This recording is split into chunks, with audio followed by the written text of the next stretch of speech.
Scream tore out of him before his mind caught up with his body. 1 second, Callum Dreyton was crouching beside his daughter at a lemonade stand, fishing crumpled bills from his jeans.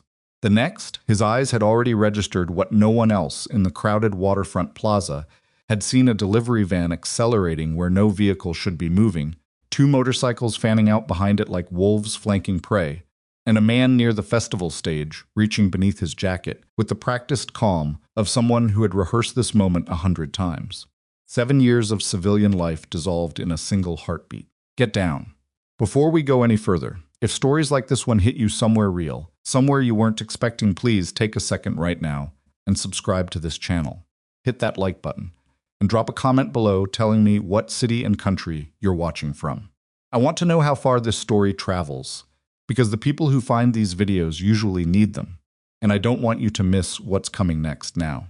Let's go back to that waterfront, because what happened in the next 4 minutes would change every life involved, and none of them would ever be the same. The Redwood Falls Waterfront Charity Festival had been running for 11 years without incident. It occupied 6 city blocks along the Virginia shoreline every third Saturday in October, drawing somewhere between 8,000 and 12,000 people depending on the weather. There were food vendors and live music and a silent auction for the regional children's hospital. Local politicians showed up for photographs. Families brought strollers. Retirees brought folding chairs. High school kids worked the ticket booths for community service hours. It was the kind of event where nothing ever happened. Callum Dreyton had been coming for 4 years running, ever since Piper was old enough to eat a corn dog without him worrying she'd choke on it. He didn't particularly enjoy crowds.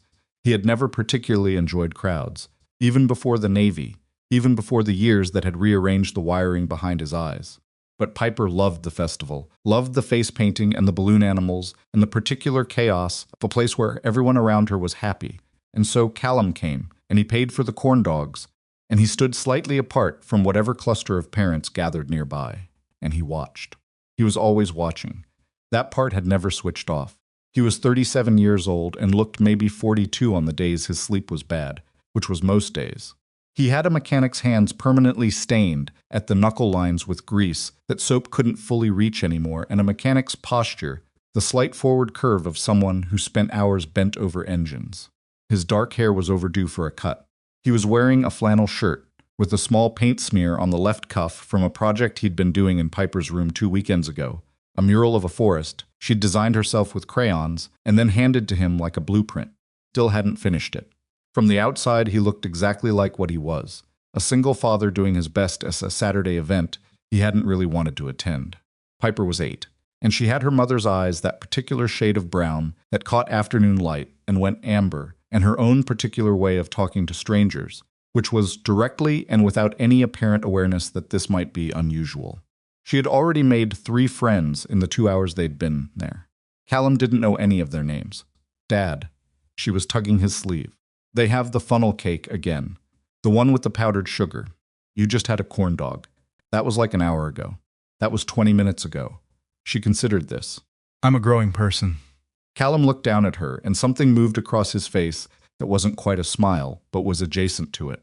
All right, but you're carrying your own. They were moving toward the dessert vendors when he saw the van. It wasn't moving fast, not at first. That was the thing that registered wrong, not its speed, but its angle. The service entrance on the eastern end of the festival grounds was marked restricted, gated by temporary orange barriers that were supposed to stay in place until the event ended at 6. The van came through at a crawl, as if the driver was expecting the barriers to be removed and was simply proceeding on that assumption. But the barriers were still up, and the van's front bumper pushed through them like they weren't there, and then the vehicle accelerated. Callum's eyes had already moved before his brain processed why. The 2 motorcycles appeared from a side street, emerging behind the van in a configuration that had no innocent explanation, not side by side, not trailing distantly, but flanking, one left and one right, close enough to coordinate but spread enough to cover angles. Civilian riders didn't move like that. Callum had seen that particular formation twice in his life, and both times had ended with gunfire. Then the man near the stage. He was standing at the outer edge of the crowd gathered for the acoustic set, early 30s, dark jacket, the kind of unremarkable that took effort. His right hand had disappeared beneath the jacket's left side. The motion was small, controlled, and 3 years in counterterrorism told Callum everything about what a hand reaching toward the left chest inside a jacket meant. All 3 things happened within the span of approximately 4 seconds. Callum had Piper's wrist in his hand before he'd finished the thought. "Dad, come here." His voice had changed and she heard it, the way children hear the register shifts in their parents' voices, the way animals hear weather changing. She didn't argue. He moved her quickly to the nearest concrete barrier, a heavy vendor display stand, waist-high and solid, and put her behind it in a single motion, crouching with her, his hand on her shoulder. "Piper, look at me," she looked. "I need you to stay behind this and not move, no matter what you hear. You understand?" Her eyes were wide. "What's happening?" "Probably nothing." He said it knowing she might be old enough to hear the lie. "But stay here. Do not move. I will come back for you." He was already turning when the van's rear doors swung open. 3 men came out fast, not stumbling, not confused, moving with the clipped efficiency of people executing a rehearsed sequence. Crowd nearest the van hadn't registered what was happening yet. People were still turning toward the sound of the barriers being hit, still interpreting the noise as an accident, still deciding whether to be alarmed. That window of civilian confusion, the 3 or 4 seconds before collective panic sets in, was exactly what the men were counting on. Callum was already moving through it. He cut left through the crowd, not running, not yet, because running draws attention, and attention changes the math. He moved at the fast walk of someone with somewhere urgent to be, shoulder checking through gaps between people, his eyes tracking all 3 men from the van, while simultaneously holding the man near the stage in his peripheral vision. The stage man hadn't drawn yet. He was waiting for something, a signal, a moment, a specific action from the van team. That told Callum he wasn't the primary actor. He was cover, which meant whatever was about to happen, it was happening near the van. He was close enough now to see their faces. One of the men, the lead, the way he was moving slightly ahead of the other 2, had turned his head and was scanning the crowd with a very particular kind of attention. Not looking for exits, not looking for police, looking for a specific person. Then Callum saw the boy.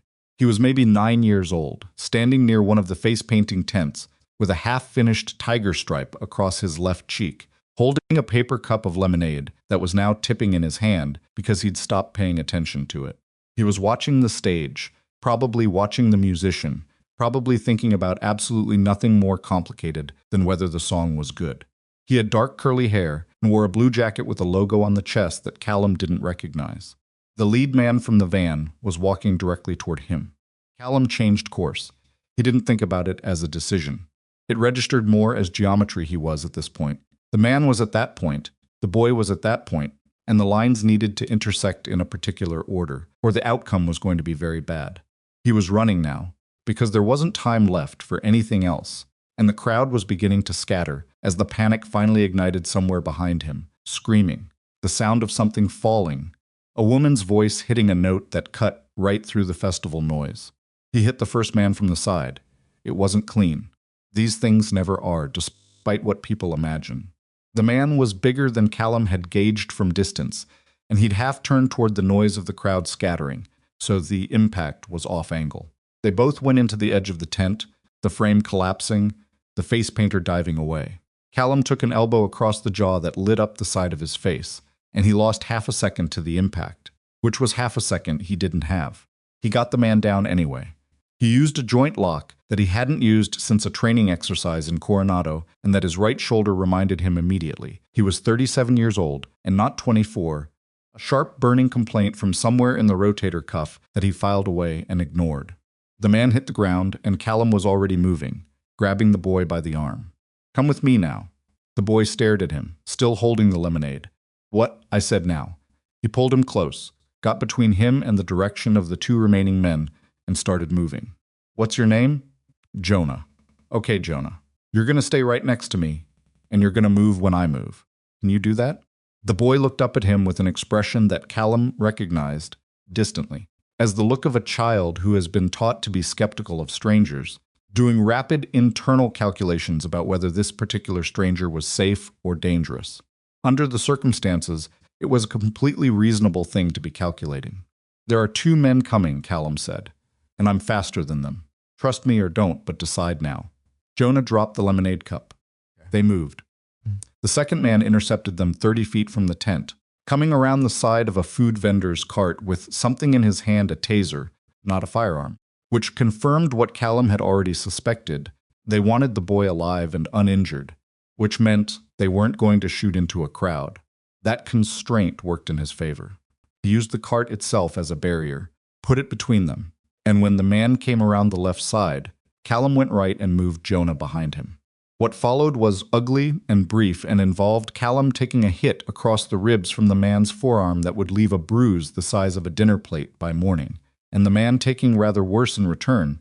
And then the man was on the ground, and the taser was somewhere in the food vendor's collapsed supply boxes, and Jonah was staring at Callum with an expression that had moved past fear into something closer to stunned disbelief. "You okay?" Callum said. "Yeah." The boy's voice was about half its normal volume. "Are you?" "Fine." "Come on." He wasn't fine. His shoulder was screaming, his jaw felt swollen, and his ribs were doing something unpleasant every time he pulled a full breath. He had also just registered that the third man from the van had not followed them, which meant one of two things. Either he'd gone for backup, or he'd gone for the woman who Callum now realized must be this boy's mother. Because a woman in a gray coat was pushing through the crowd 30 yards to his left, screaming a name that sounded like Jonah with enough raw terror in it to be unmistakable. She was beautiful in the way that photographs of powerful people sometimes are a bone structure that photograph them as well. Dark hair pulled back, with the precise carelessness of someone who doesn't have to try, clothes that fit too well to be accidental. She was also screaming her son's name and shoving past strangers with her hands, and her shoes were wrong for running, and she wasn't going to reach them before the third man did. Callum made a decision. "Jonah, that woman, is she your mother?" "Yes." The boy's voice cracked slightly on the word. "We're going to get to her. But not directly. Directly is where they're expecting us to go." He looked around, mapping the terrain with the part of his brain that had never really learned to stop doing it. The festival grounds were both advantage and obstacle, too many people for the kidnappers to move openly, but also too many people for Callum to move fast. The waterfront was to the east, which was the direction he'd been pushed toward. To the north was the unfinished building that had been under construction for the past 8 months, a skeleton of concrete and rebar behind temporary fencing that the festival organizers had decorated with a banner that said, "Pardon our progress." He chose north, not because it was good, but because it was unexpected. "Stay with me," he said. "And Jonah, don't let go of my jacket." The boy grabbed a fistful of his flannel and they went. Behind them, Arabella Crestwood stopped screaming and started running. She had 2 security personnel with her. Both had been at the stage end of the grounds. When the van came through, both had been redirected by the diversion. Both were now cutting back through the crowd toward her. She could hear them on her earpiece, voices stepping over each other, trying to coordinate in a situation that had already moved past coordination into pure reaction. "Jonah," she said into the air. Not into the earpiece, just saying it because she needed to say it. Jonah, Jonah, she'd seen a man grab her son. She'd seen it from 40 feet away with a clear line of sight, and her first reaction, the one she was not proud of, the one that happened before anything else, was pure animal terror, because a man she didn't know had her son by the arm and was moving.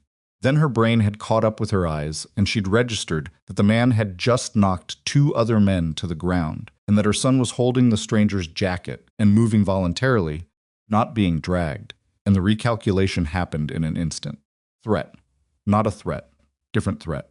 Where is Jonah? Where is Jonah? Where is Jonah? Mrs. Crestwood. Darnell, her head of security, was at her shoulder suddenly. He was breathing hard, and there was a cut above his eyebrow that hadn't been there 10 minutes ago. "Ma'am, we need to move you. My son went north. That building. Let's go. The protocol is..." Darnell. She turned and looked at him, and whatever was in her face made him stop. "My son went north. Let's go." They went north. Inside the construction site, Callum had already figured out they were cornered. He'd known it approximately 15 seconds after he pushed through the temporary fencing, because the thing about construction sites is that they have the same geometry as a kill zone limited access points, high walls that cut off visibility, interior spaces that funnel movement through predictable channels.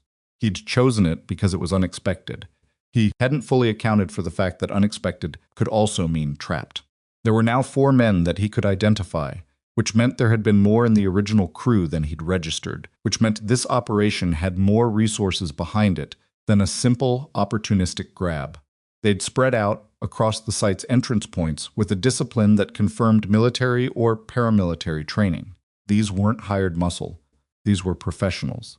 Jonah was pressed against a concrete pillar, knees bent, doing exactly what Callum had told him to do, and looking at Callum with eyes that were tracking everything. "Are we stuck?" the boy asked. "We're delayed," Callum said.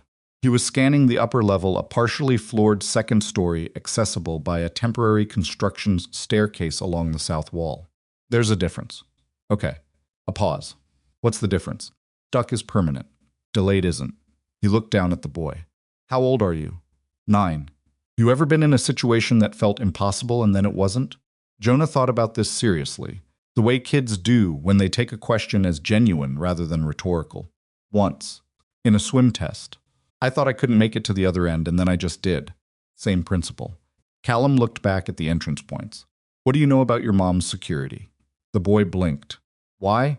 "Because I'm trying to figure out if she can get here before I run out of options."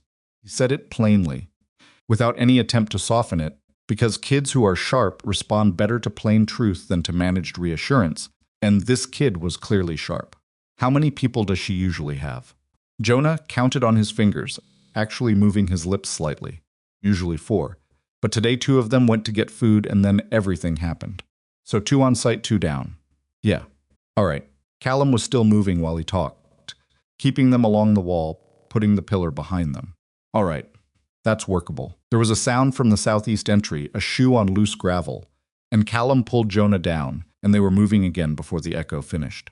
What happened next, if someone had been watching it from above and investigators later would spend considerable time reconstructing it from the construction site's security footage, which ran on a separate system from the festival grounds and had not been disabled, would look almost incomprehensibly efficient for a single man operating under physical injury and without any equipment or backup. But from the inside, from where Callum actually was, it was nothing like efficiency. It was improvisation and mistake and pain and being wrong about one exit and right about another, and moving through darkness that wasn't quite dark enough with a child who was trying very hard to be quiet and mostly succeeding. He used the construction lighting against them. 2 of the work lights were on timers, and he'd clocked the intervals when they'd entered, and when they cycled off, he moved Jonah across an exposed section of floor that he couldn't have crossed in the light. He used a pile of rebar to create a sound that sent 2 of the men to the wrong end of the site. He found a temporary alarm panel that wasn't live, but whose control board, when he shorted 2 terminals with a piece of stripped wire from the floor, triggered a series of warning lights on the eastern wall. That pulled attention for about 45 seconds. 45 seconds isn't a long time, it was enough. He got Jonah to the emergency exit at the structure's northern end, a heavy push-bar door that wasn't alarmed because the alarm system wasn't installed yet, and they were 6 steps from it when the leader stepped out of the shadows near the door and put himself between them and the exit, like a man who had been waiting rather than searching, like a man who had known where they were going and had simply taken the most efficient route to get there first. He was Callum's height, maybe an inch taller, wearing civilian clothes that were too clean for the situation. He held nothing in his hands, which was somehow worse than if he'd been holding something. He looked at Callum for a long moment, not at Jonah. At Callum. At the way Callum was standing, the way he'd positioned himself, the angle of his feet. "You military?" the man said. His accent was mid-Atlantic, neutral, carefully managed. Question wasn't aggressive. It was genuinely curious, with an edge of professional recognition beneath it, the way 2 people from the same obscure city might register each other on foreign soil. Callum didn't answer. He put Jonah behind him with one hand, his eyes staying on the man's hands, his shoulders, the micro-adjustments that told you more than what someone said or didn't say. "Okay," the man said. "Okay." He shifted his weight slightly to the left, which was the first tell. Callum went right. What happened in the next 90 seconds was not the kind of fight that gets choreographed for screens. There was nothing clean about it. Callum's damaged shoulder gave out on the third exchange, and he lost the leverage he needed. And the man was better trained than the others and didn't make the mistake of overcommitting. Callum took a knee to the hip that sent a bolt of genuine pain from his thigh to his spine.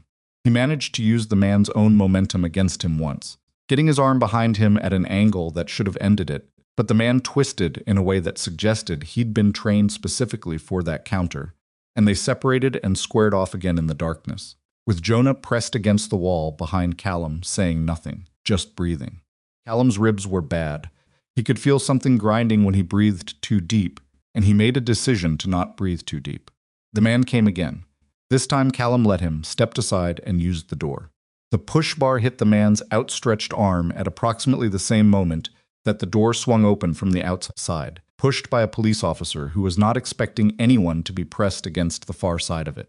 The collision was chaotic and loud, and in the confusion, Callum had Jonah by the hand, and they were through the door and outside. The night air hit him like cold water. There were police vehicles on the street. There were lights. There was Darnell and the second security person standing 10 feet away looking at him like they were processing whether to draw on him or not. And there was Arabella Crestwood. She was standing behind the security line, still in the gray coat, and when Jonah came through the door and into the light, the sound she made wasn't quite a word. It was something before language, something that came from a place where words hadn't been invented yet. She was through the security line before anyone could redirect her, and she had her son in her arms, and she was shaking, visibly shaking, in a way that she probably didn't know was visible because the part of her brain that managed how she appeared to other people had gone completely offline. Jonah had his face pressed against her shoulder. Callum stepped back and let that happen. He stood to the side with his hands loose at his sides, his flannel shirt torn at the left sleeve, his jaw swollen, breathing in a way that he was going to have to get checked out, probably, his shoulder doing things that were going to require ice, and possibly something more than ice. Police officer who'd come through the door was talking at him, and he was answering on autopilot basic questions. Basic answers: name, what happened, how many, where. He was watching Jonah over the officer's shoulder. The boy had pulled back from his mother and was looking for something, scanning the faces near the door, and then he found Callum, and their eyes met, and Jonah raised one hand in something that wasn't quite a wave, more of an acknowledgement. Small, deliberate thing that said, "I see you still there." Callum nodded back. Then a second officer appeared at his shoulder, and with him was a man in a dark jacket with a federal agency lanyard who looked at Callum with the particular expression of a person encountering something that doesn't fit their current understanding of the situation. The federal agent looked at his face, then at the way he was standing, then at his hands. "Sir, can I ask, do you have any law enforcement or military background?" Before Callum could answer, the first officer said something to the agent, something too low to hear, and the agent's expression shifted. He looked at Callum differently then. Arabella Crestwood was standing 8 feet away with her son's hand in both of hers, and she was close enough to hear what the agent said next. His voice was careful, deliberate. The voice of someone stating something they want to be understood clearly. "There's a Callum Dreyton in our Joint Task Force database," the agent said. "Navy SEAL, multiple deployments, counterterrorism qualified." He paused. "Assigned to SEAL Team 6 before separation." The officer looked at Callum. "That you?" Callum looked at the ground for a moment, then back up. "It used to be," he said. Arabella heard every word. She looked at the man with the grease-stained sleeve, and the swollen jaw, and the careful, quiet way he was standing, despite what she could see was significant pain, and she felt the entire story she'd constructed about him in the past 20 minutes rearrange itself around a different center. She'd thought he was reckless. She'd thought he was brave in the chaotic, untrained way that some people become brave when something breaks inside them, and they move toward danger because something in them breaks, and they move without thinking. But that wasn't what this was. This had been thinking. Every single second of it. "Mr. Dreyton," she said. He looked at her. She opened her mouth and then closed it again. There were 100 things available to say, and none of them felt remotely adequate. She was a woman who built companies, who delivered presentations to rooms full of people with billions of dollars at stake, who had been interviewed by every major financial publication and had never once struggled to locate the right words. She stood there at the edge of a construction site in the dark with her son's hand in hers, and she could not find a single sentence that was equal to what had just happened. "Thank you," she said finally. Just that. Callum gave a short nod. Kind of nod that meant he'd heard her and didn't need anything more. She realized, watching him, that he genuinely didn't need anything more. He wasn't being modest. He wasn't performing humility. He just didn't need it. The thank you landed, and he absorbed it, and that was simply the end of what he required from her. She wasn't sure she'd ever met a person like that. Then, from around the side of the building, another officer appeared with Piper, 8 years old, flannel shirt slightly too big, Her father's eyes, who took one look at the state of Callum's face and the torn sleeve and walked directly up to him and stood close, not hugging him, just standing inside the perimeter of him, close enough that he reached down automatically and put his hand on her head. "You were gone a long time," Piper said. "I know. I'm sorry. I stayed behind the thing. I know. You did good." She leaned against his arm slightly. He let her. Jonah was watching this from beside his mother. Something in his expression shifted, not quite envy, not quite longing, something that 9-year-olds don't have names for yet, but that lives in them with great force. Arabella noticed it. She looked at her son's face, and then looked at the mechanic and his daughter, and the particular pain that moved through her in that moment was the kind she was good at not showing, so she didn't show it. But she felt it.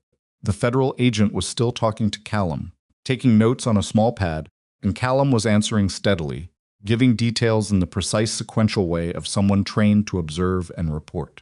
He had a good memory for specifics, vehicle plates, approximate ages, physical descriptions, the timing of movements. The agent's pen moved faster as Callum talked, and at one point, the agent stopped and looked up and said, "Not for the record, just as a person, you went in there with no weapon, no backup, no radio. Against how many?" "4 confirmed," Callum said. "Possible 5th I didn't locate." The agent looked at him. "And a 9-year-old. "He did fine," Callum said. And then, after a moment, "He's a good kid." Across the police line, Jonah heard that. He straightened slightly, imperceptibly, in the way that children do when an adult they've decided they respect says something good about them. Arabella heard it too. She pulled out her phone and called her attorney, because the crisis part of her brain had reasserted itself. Now that Jonah's hand was in hers, and there were 100 decisions to make in the next 12 hours, and she needed to make them in the right order. But even as she talked and listened and organized her thoughts, the part of her that was separate from the CEO and the crisis manager, and the mother doing damage control, the small, bruised, very human part of her kept returning to the same image.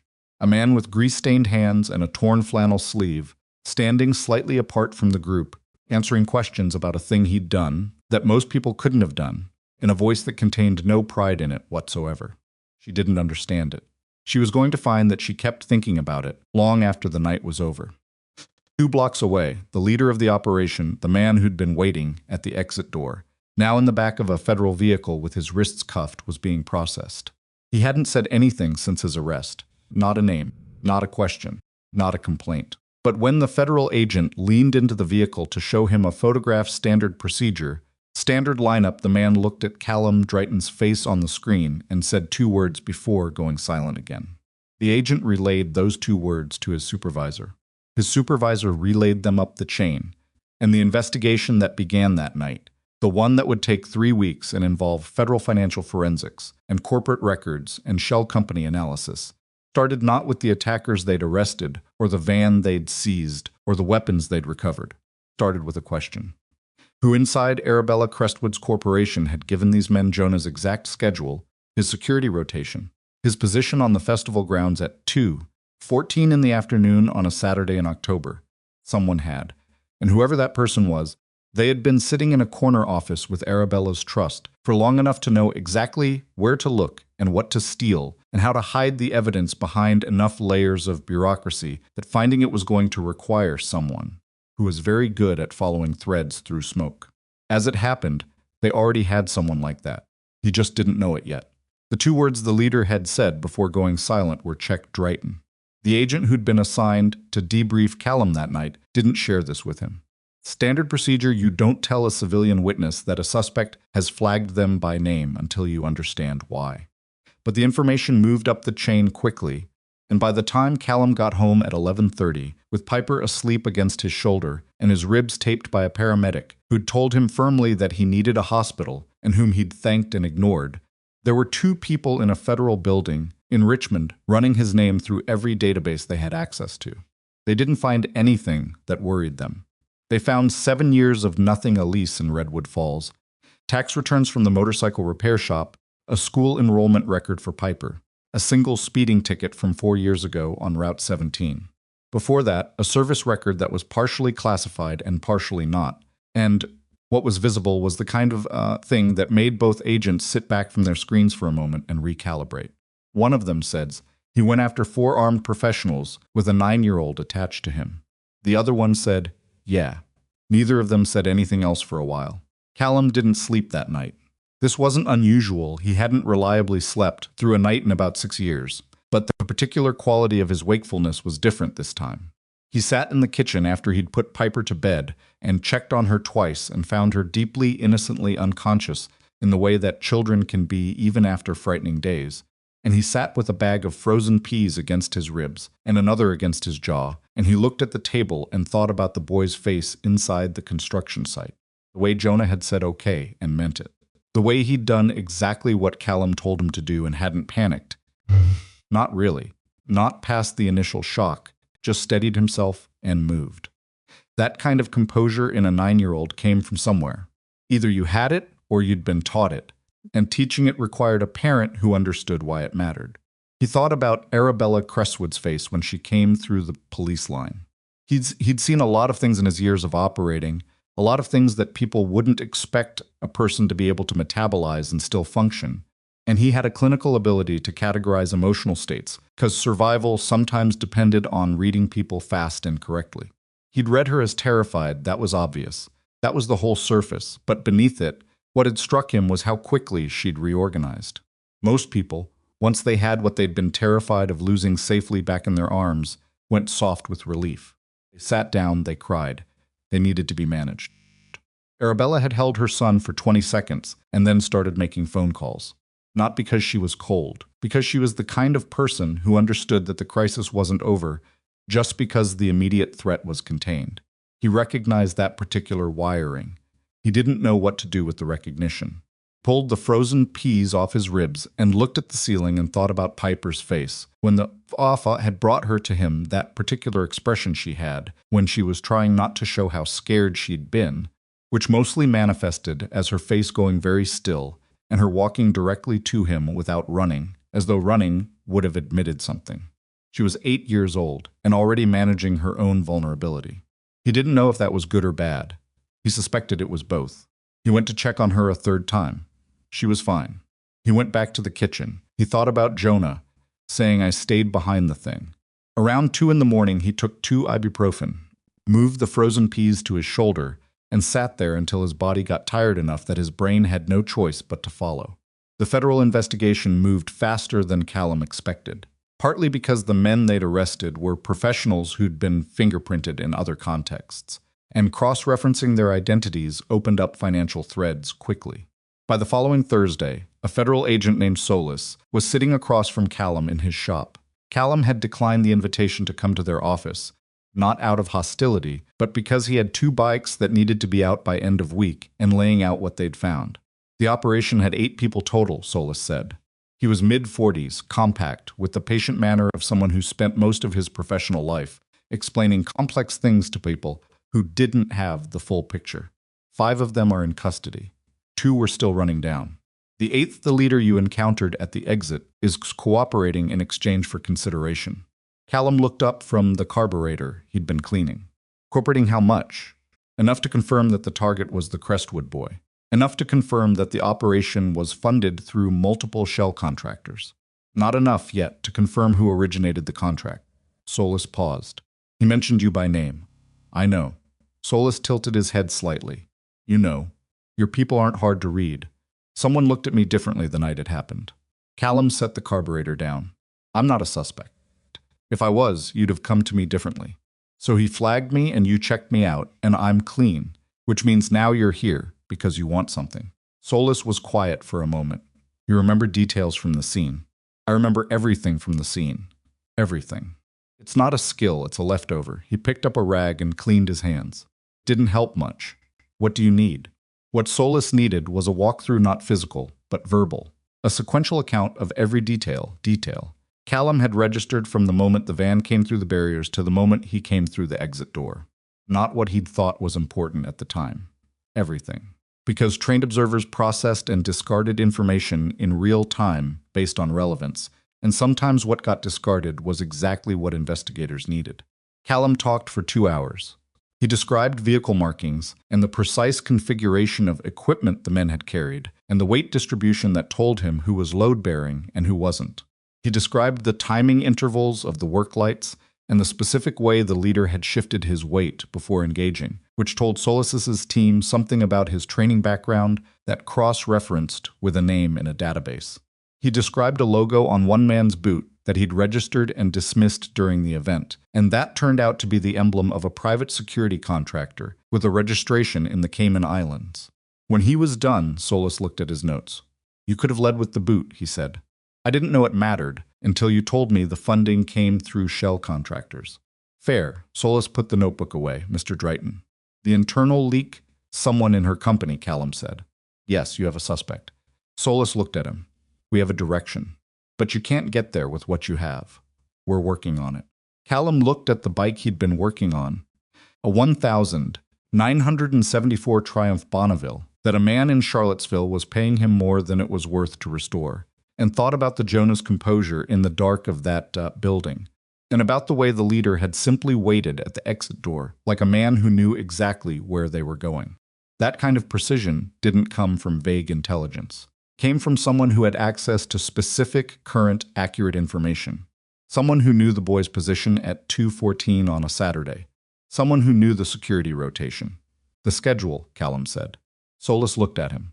"Jonah's schedule for the festival, who had access to it?" "We're examining that." "How many people?" "Within her executive structure, potentially a dozen." "What about outside it? Contractors, vendors, anyone who interfaced with security planning?" Solis's expression didn't change, but something shifted behind his eyes. "What are you thinking?"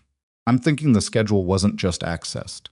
It was accessed in a way that left no footprint, which means whoever took it understood the system they were taking it from. That's not a hacker you hire. That's someone who already had legitimate access and knew exactly how to use it without tripping any flags." Callum folded his arms. "How many people in her executive team have security clearance backgrounds?" There was a pause. "I'm going to need to make a call," Solis said. 3 days after that meeting, Arabella Crestwood called the shop directly. Callum almost didn't pick up. He didn't recognize the number, and he generally let unknown numbers go to voicemail, which he then generally didn't check, but something made him answer. He told himself it was because he was expecting a parts supplier, and it could have been a new number. He didn't examine this explanation too hard. "Mr. Dreyton." Her voice was composed, professionally modulated, and underneath it he could hear the particular flatness of someone who hadn't been sleeping well. "Mrs. Crestwood," she said, not correcting him aggressively, just precisely. "It's Miss Crestwood. I'd like to meet with you, if you're willing. Not for the investigation. I've been told you've been helpful with that, and I appreciate it. But this is something different." He waited. "Jonah won't talk to the therapist they've brought in," she said. The professionalism in her voice developed a hairline crack on the word therapist. Very small. Something you'd miss if you weren't listening for it. "He'll answer direct questions and then he stops." He told me she stopped. Started again. "He told me he wants to talk to you." Callum was quiet for a moment. "How's he doing?" he asked. Questions seemed to catch her off guard. Not the asking of it, but the specific way he asked it. Not how is he handling it, or how is he coping, or any of the other managed phrasings of people who were treating her son as a situation to be addressed. Just how is he doing? The way you'd ask about a person. "He's not sleeping well," she said. "He's angry, which they tell me is normal, but he won't tell me what he's angry about." Keeps another pause. "He wanted to know if you got hurt." "He can know I got hurt," Callum said. "It's not a secret." "Is that you 2 cracked ribs, separated shoulder, bruised jaw?" "I've had worse." He looked at the Triumph. "When does he want to meet?" They met the following Saturday at a park in Crestwood, not in Arabella's world. Not in a corporate conference room or a house with staff, but on a bench near a duck pond that Jonah apparently knew from when he was younger, before his mother's company had gone global and their lives had been reorganized around security considerations. Arabella sat on a bench 20 feet away with Darnell nearby, close enough to intervene but far enough to give Jonah what he'd asked for, which was to talk to Callum without being watched. Jonah sat next to Callum on the bench. He was wearing a green hoodie and sneakers and looked, in that moment, like exactly what he was, a 9-year-old kid sitting next to an adult, slightly too small for the bench, feet not quite reaching the ground. "Does it still hurt?" Jonah said. He was looking at the ducks. "The ribs? Yeah, less than last week. Mom said you didn't go to the hospital. I've had cracked ribs before. I know what they feel like." She said that was irresponsible. "She's probably right." Jonah nodded, apparently satisfied. Then, "I keep thinking about the building." Callum didn't say anything. He'd learned, over 8 years of parenting, that the worst thing you could do when a kid was working up to something was fill the space before they got there. I keep thinking when you told me to trust you, Jonah said. I didn't know you, and I just did. He paused. Why did I do that? Because you're smart and you were reading the situation, Callum said. You just watched me take 2 people apart who were trying to grab you. Data. The boy almost smiled. You made a reasonable assessment under pressure. That's not nothing. A lot of adults can't do it. Jonah was quiet for a moment. I was scared, he said. He said it like a confession, which suggested someone, somewhere, had given him the impression that scared was something to apologize for. Of course you were, Callum said. I was scared too. Jonah turned to look at him. This was clearly not what he'd expected to hear. You were? Not the same kind. But yeah, what were you scared of? Callum looked at the ducks. There were 6 of them, doing the bland, purposeful thing that ducks did, and the ordinary repetition of it was oddly grounding. That I wasn't going to be fast enough, he said. That I was going to make a wrong call, and you were going to pay for it. Jonah sat with this for a moment. But you didn't make a wrong call. I made several wrong calls. They just didn't end up mattering. He looked at the boy. That's the thing they don't tell you. Being good at something dangerous doesn't mean doing everything right. It means surviving your mistakes. Something in Jonah's posture shifted. Not dramatically, just a degree or two of tension leaving his shoulders. The particular release of a kid who's been holding something and finally gets permission to put it down. I couldn't have done it without you, Callum said. You moved when I needed you to move. You were quiet when I needed you to be quiet. That's not nothing, Jonah. That mattered. Jonah looked at his feet. Therapists keep saying I should talk about my feelings. What do you want to do? I don't know. He kicked his heels lightly against the bench leg. Talk about normal stuff, mostly. But everyone around me keeps being careful. Yeah, people do that. It usually means they care, but don't know how. From the bench 20 feet away, Arabella was watching her son's shoulders, and she had been watching them since they sat down. Cataloging the millimeter changes the way she'd learned to catalog market shifts and personnel dynamics. She saw the moment something went out of him that had been hard and coiled since the festival, and she felt her own chest do something complicated in response. Darnell was beside her, professionally neutral, facing away. He looks better, Darnell said, not turning. Yes, she said.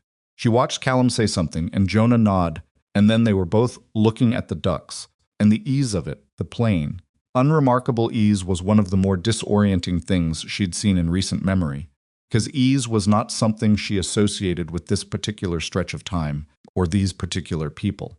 She pulled out her phone and looked at the message from Solace that had come in that morning. The investigation had narrowed.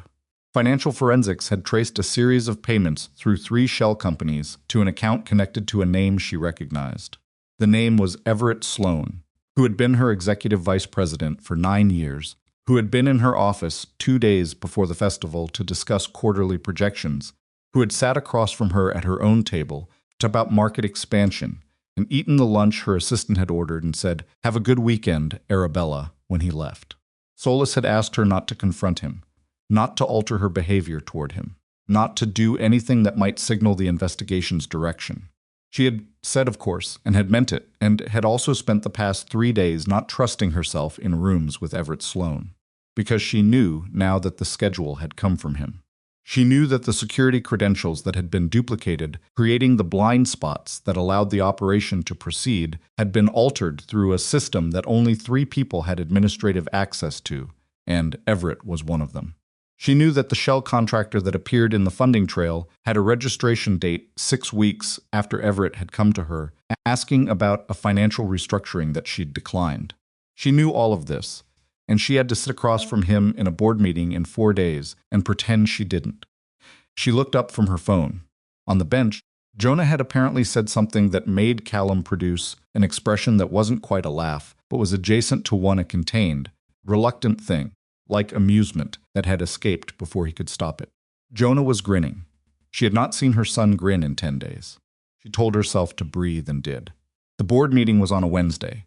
Arabella sat at the head of a table that seated 14 and listened to people talk about Q4 projections and a pending acquisition in the Asia-Pacific market and a personnel restructuring in the Singapore office, and she tracked every word with the portion of her mind that did this automatically, part that had been doing it since she was 22 years old and had first understood that paying attention to everything simultaneously was a skill she could build rather than an accident she occasionally experienced.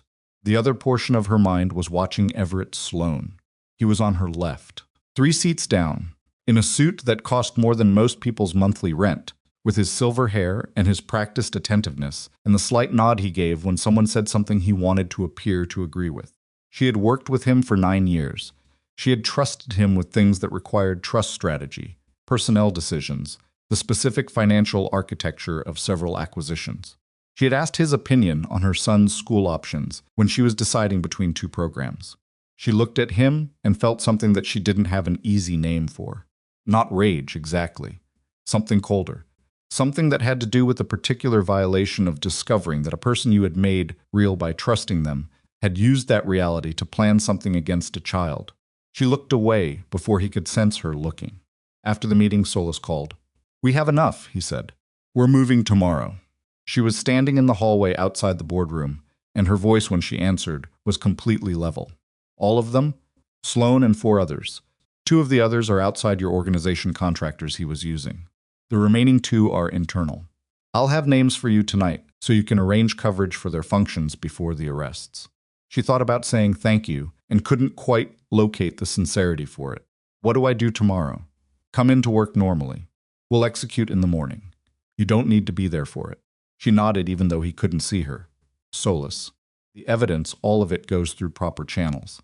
Nothing gets compressed or expedited. I want it done correctly. There was a brief pause. Miss Crestwood, it will be." She hung up and stood in the hallway and looked at the framed photograph on the wall, a company milestone, a launch event from 5 years ago. She and Everett and 6 other people holding a banner outside the new headquarters, everyone smiling. She had always liked that photograph. She had always thought it represented something about what she'd built, not just the company, but the people, the team, the choice to surround herself with people she'd vetted and trusted. She took it off the wall. She didn't throw it. She wasn't the kind of person who threw things. She just carried it down the hall to a supply closet and put it on a shelf face down, and then she went back to her office and called Callum. He picked up on the 3rd ring. She could hear the faint sound of metal on metal in the background, a tool, probably, the particular percussion of someone working. "They found enough," she said. "They're arresting Everett tomorrow." There was a pause. "Good," he said. "I thought you should know. Since you helped find the thread. Solis's team found it. Solis's team found it because you told them where to look." She sat down. "How did you know it was someone with system access rather than an outside breach?" "I didn't know. The precision of the operation bothered me. It was too specific. You don't get that specific from external intelligence." He paused, and the leader waited at the exit. "That bothered me more." "Why?" "Because to know which exit I'd use, he would have had to either track me through the building, which would have required communication with his team, and his team wasn't coordinated enough at that point. I'd disrupted their channels, or he'd anticipated the route. And to anticipate the route, he had to understand how I'd think, which means he'd been briefed on me specifically. Process this. He knew you'd be there. Someone knew I'd be there. Festival registration is public. Piper's School has a parent mailing list for community events. It wouldn't have taken much. A beat. They might not have known I was who I am.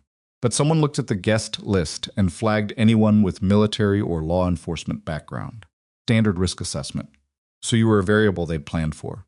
A variable they underestimated. He said it without any pride.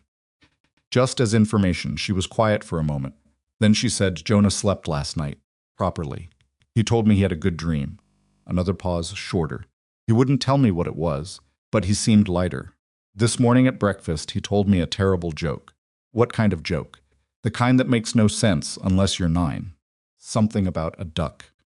She heard, very distantly, through the phone, a sound from his end that might have been a laugh. "He's going to be okay," she said. It wasn't a question, and it wasn't entirely for Callum's benefit.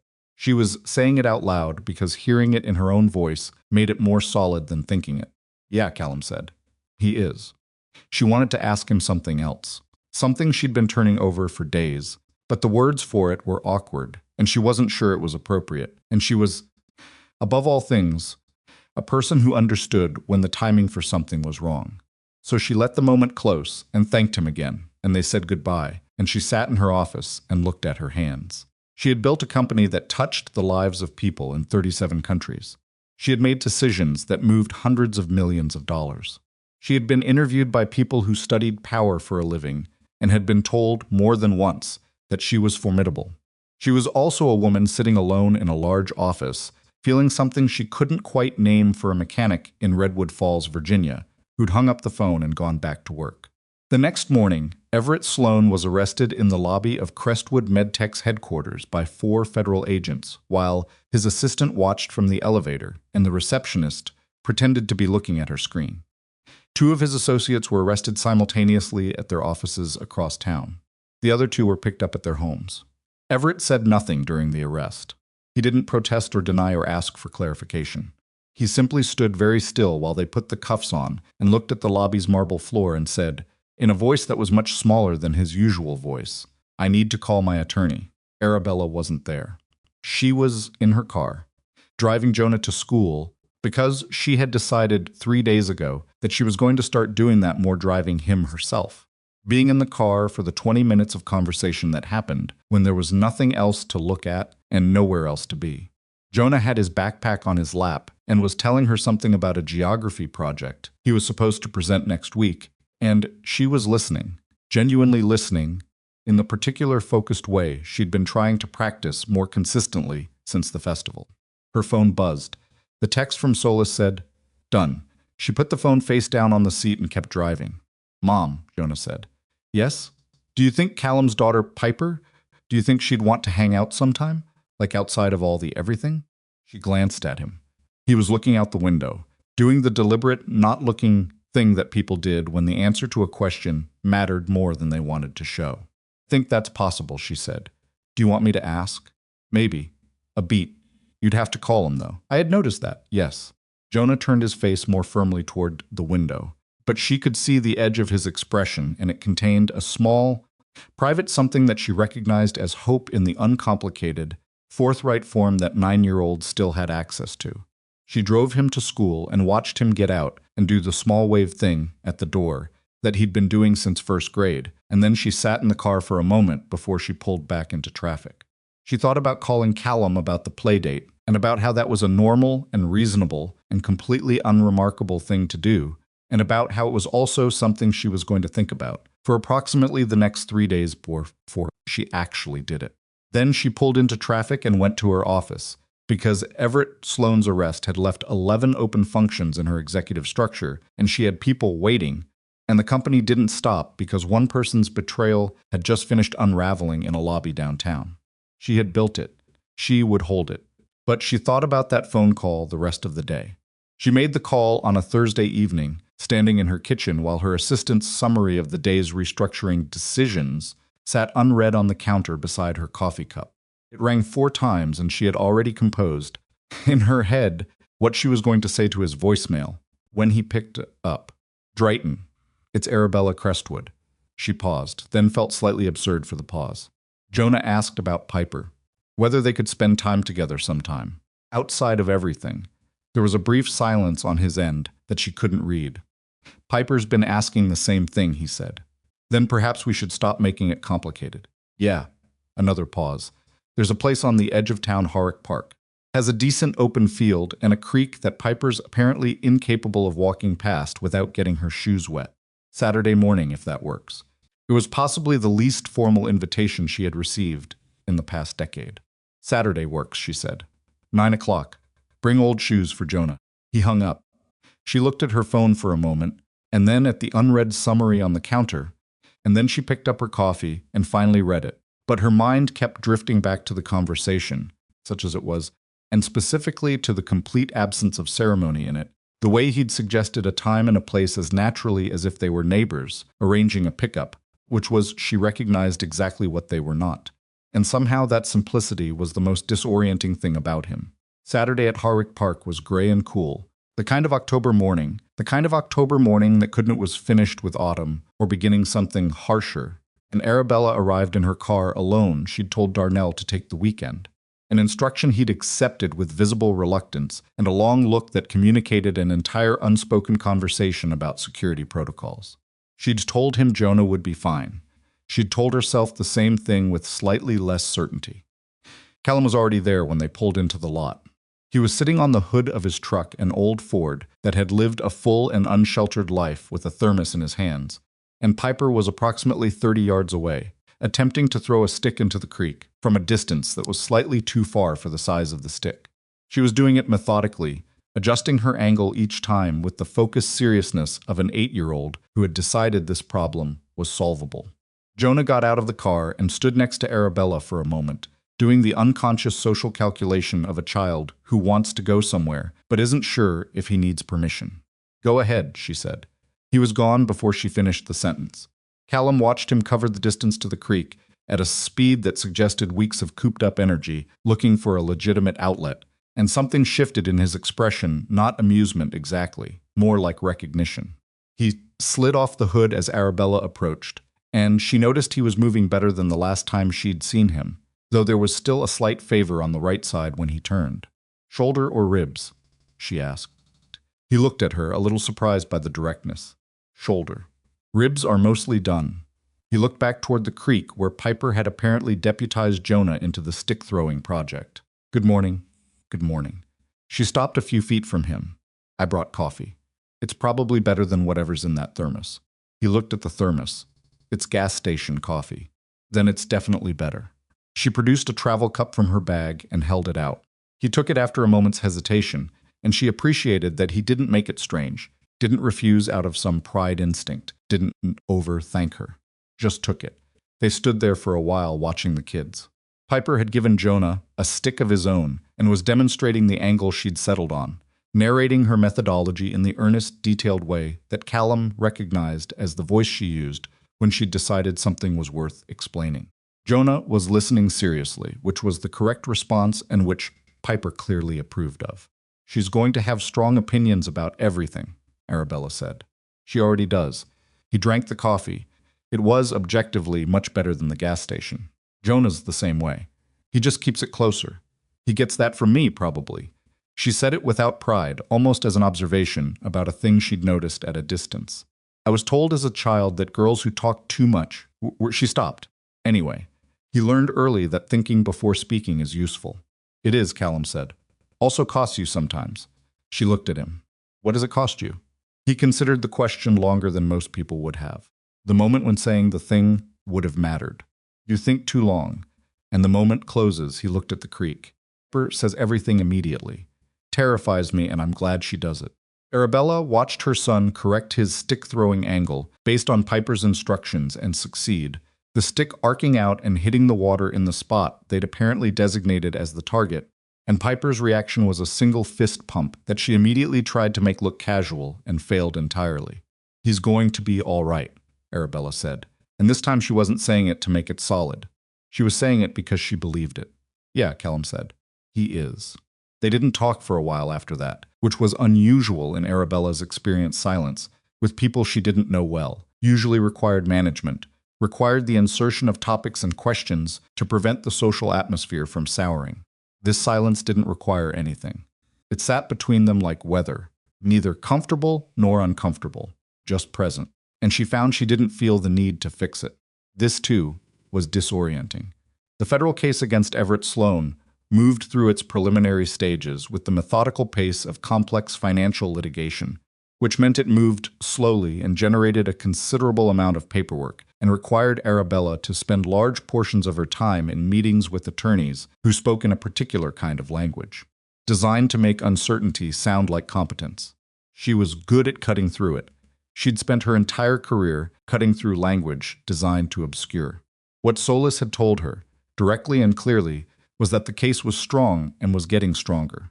The shell contractor trail had been fully mapped, 3 layers of financial obfuscation that had looked sophisticated until federal forensics had essentially unspooled them over the course of 2 weeks.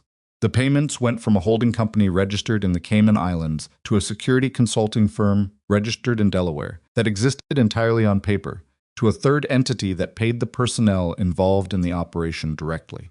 Every transaction had been structured to fall below individual reporting thresholds, which was a technique that suggested Everett had either researched this specifically or had advisors who had. What connected him irrefutably was a combination of things.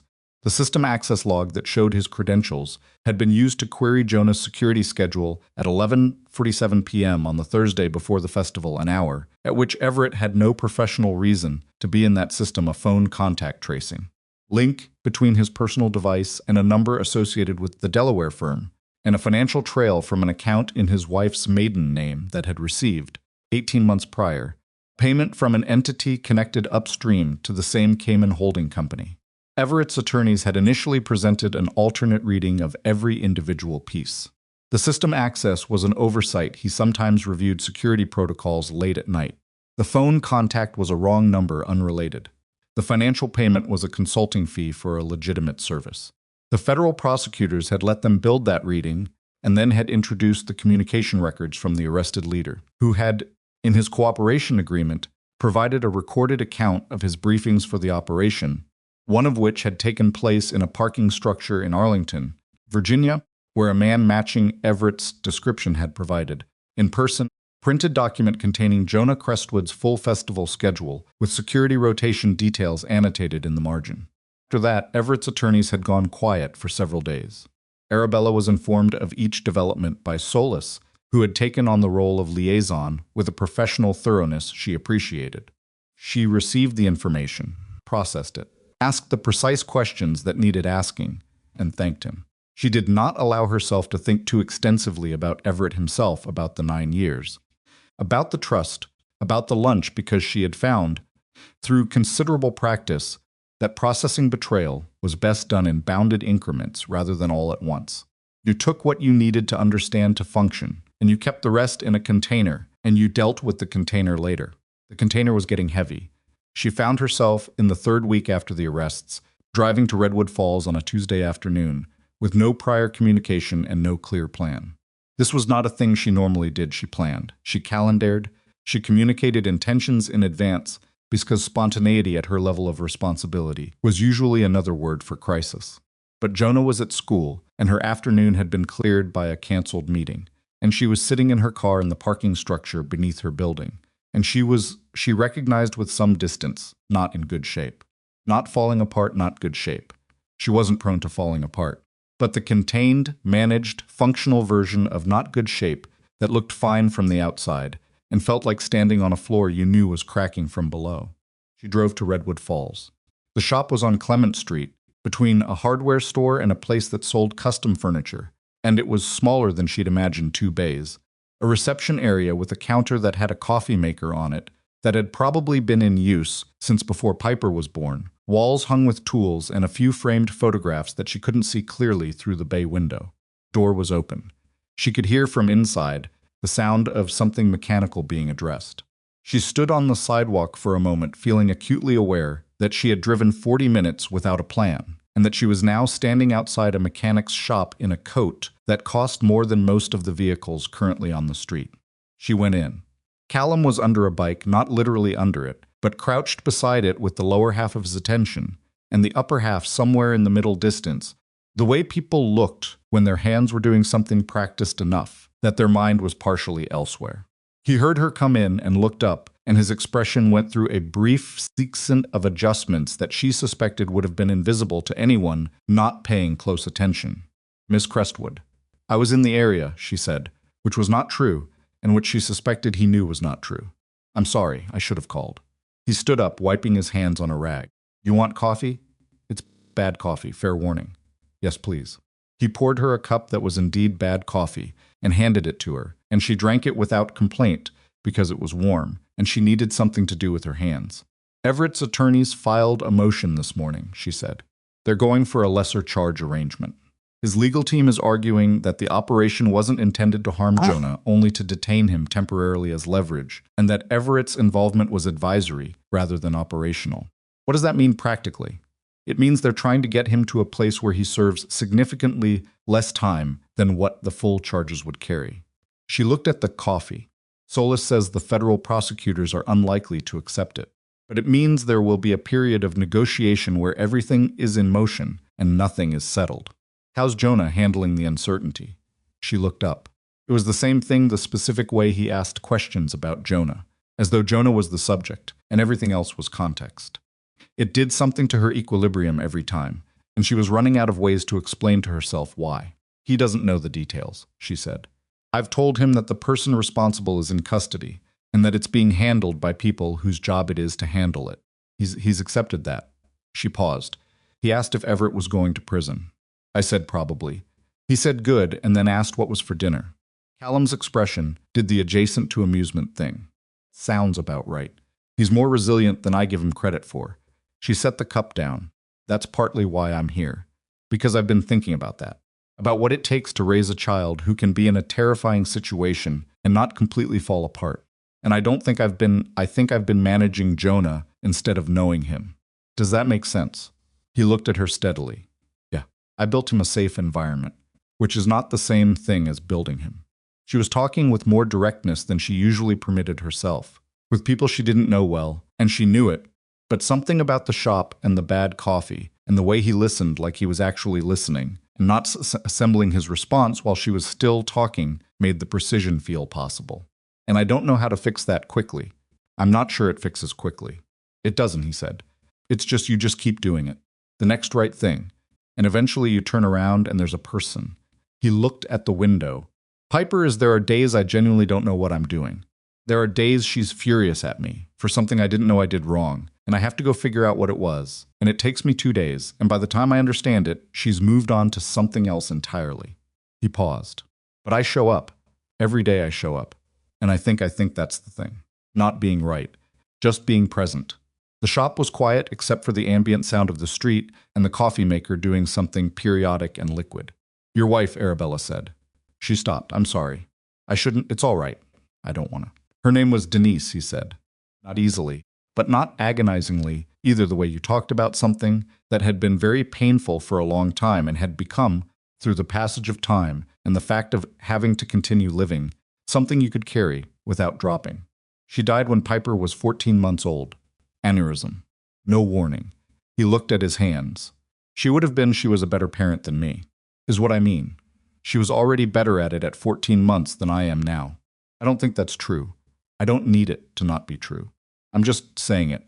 He met her eyes briefly. She'd have thought the festival thing was insane. She'd have said I was going to get killed, doing something that wasn't my responsibility. Was she wrong? He thought about this genuinely. No. She was usually right about the risk assessment. A beat. She was also the kind of person who would have done the same thing and then been mad at herself for it. Arabella found herself, unexpectedly, smiling. Not a professional smile, not the managed warmth of a public figure, but something that arrived before she could direct it. I would have liked her. Yeah, he said, I think so. Something between them settled after that, not resolved exactly, but located. Like two people who had been circling something from opposite sides and had finally confirmed they were looking at the same thing. She didn't stay long after that. She finished the bad coffee and told him she should get back. And she meant it. She did have things to get back to. There were always things to get back to, but she also took her time getting her coat, and he didn't rush her toward the door. And when she said goodbye, he said goodbye in the plain, unhurried way he said most things. She drove back toward the highway and called her assistant to catch up on messages. And somewhere around the on-ramp, she realized that the cracked floor feeling she'd been carrying all day was lighter than it had been when she'd parked outside his shop. She didn't know what to do with that either. She was getting used to not knowing what to do with various things, and finding it less alarming than she'd have expected. The following week, Callum received a formal request on letterhead through an attorney, which was such a specific communication method that it briefly made him wonder if he was somehow in trouble, despite all evidence to the contrary.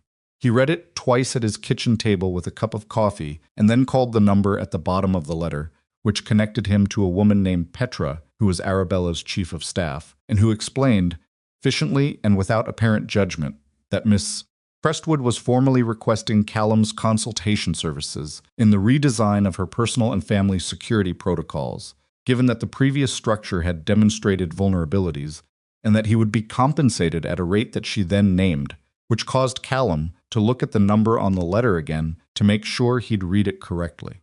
He had read it correctly. He called Arabella. It's too much, he said. It's a consulting rate for specialized security expertise at the executive level. It's actually below market. I'm a motorcycle mechanic. You are a former SEAL Team 6 operator with counterterrorism qualifications who identified an internal security breach, provided actionable intelligence to federal investigators, and kept my son alive in a situation that trained professionals failed to prevent. A pause. The motorcycle mechanic part is also true. It doesn't cancel out the other part. He was quiet for a moment. What would this actually involve? An assessment of our current protocol. Identification of structural vulnerabilities. Recommendations. You wouldn't be doing implementation. I have people for that. I'm asking for your judgment. Another pause. Shorter. Jonah also asked if you could come for dinner sometime. I'm mentioning that separately because it's not a negotiating tactic. Just true.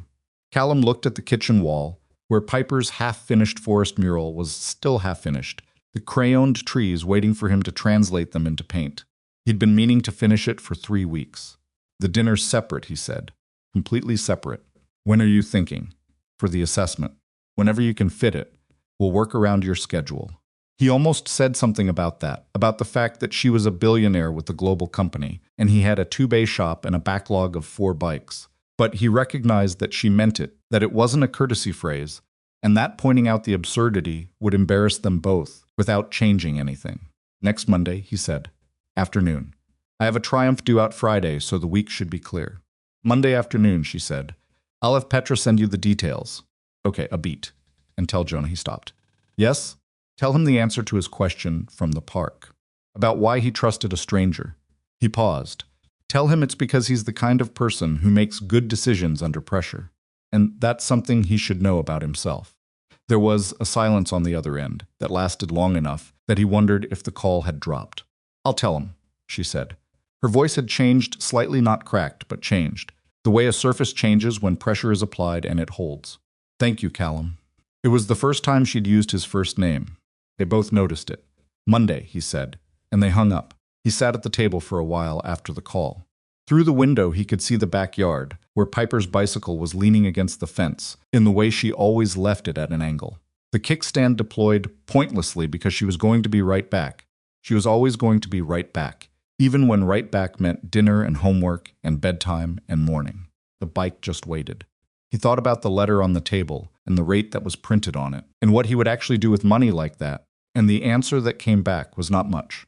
Not personally, not in the way the number suggested. He could pay off the lease on the shop 2 years early. He could finish Piper's college fund. He could fix the gutters on the house that had been losing an argument with gravity since the spring.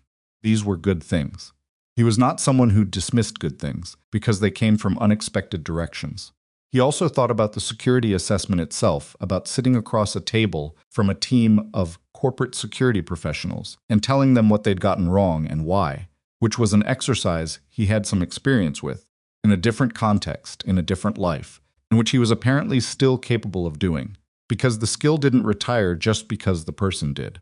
He thought about Jonah and Piper at the creek, the stick-throwing methodology, the fist pump that got quickly managed. He thought about Arabella's face in the park when her son had loosened, that small private collapse of relief that she thought she was hiding, and mostly was. He got up and went to the storage cabinet in the hallway and found the paint he'd bought for the mural 3 months ago, still sealed, and brought it to Piper's room and set it on the desk.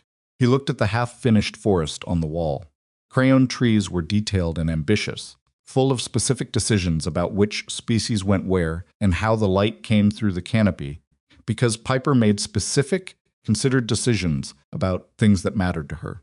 He opened the first can of paint and found a brush and started working. He would have it finished before she got home from school. He would have it finished before she got home, and she would walk in and stand in front of it for a long moment in that particular way she had, the way that looked like she was deciding what to say, but was actually just experiencing it before she had to put words on it, and then she would say something precise and slightly unexpected, because that was how she said things. He worked on the painting until the light through the window changed, filling in the spaces between the crayoned trees, following the blueprint she'd drawn him, trying to honor the specificity of her vision without overriding it with his own, which was the challenge, which had always been the challenge, which was maybe the thing he'd learned most from 7 years of being the only adult in her life. You didn't build the forest for them. You helped them build the one they'd already imagined. When Piper came home at 3:40, she dropped her backpack at the door with a thud that meant her science folder was in it again. And she called his name once to confirm he was home. And he called back from her room, and she came in and stood in front of the finished mural and was quiet for a while. You did the light right, She said finally. I followed your lines. There's supposed to be an owl in that tree. She pointed to the upper left corner. I drew it in pencil. Did you see it? He looked. He had missed it. Pencil was light, and he'd painted over it, and now it was gone. I missed it, he said. She looked at the tree for a moment. Then I can draw it again. In paint this time, yeah? Yeah, can I use the small brush? He handed her the small brush. She stood on her desk chair and started drawing an owl in paint, freehand, in the upper corner of her forest, with the focused certainty of someone who knew exactly where that owl was supposed to be, and had simply been waiting for the right tools to put it there.